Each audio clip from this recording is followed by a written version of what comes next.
ដំបងខ្យល់បក់តាមវាលស្រែនាំក្លិនស្រីថ្មីមកដល់ចិត្តព្រៃវែងអើយនៅតែជាទីកន្លែងដែលបងមិនអាចបំភ្លេចអូនបានថ្ងៃដំបងដែលយើងបានជួបគ្នាក្រោមលប់ដើមឈើជីស្រែស្នាមញញឹមអូននៅតែច្បាស់ក្នុងចិត្តទោះពេលវេលាកន្លងផុតទៅយូរហើយ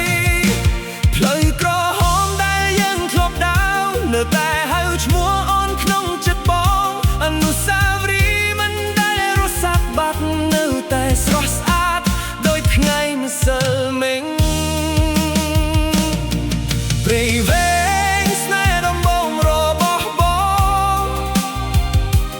នៅតែស្ថិតក្នុងបេះដូងជានិច្ច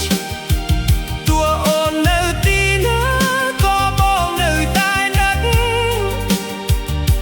ស្នេហ៍ដំបងមិនអាចលុបចេញពីចិត្តបានឡើយថ្ងៃលេចលើវាលស្រែដើរបងឈរមើលមេឃដោយភាពស្ងៀមស្ងាត់សង្ឃឹមថាខ្យល់នឹងងាំពាក្យនឹករលឹកទៅដល់អូននៅទីឆ្ងាយបើមានថ្ងៃណាអូនវិលត្រឡប់បងនៅរងចាំដានដែលស្នេហ៍ដំបងមិន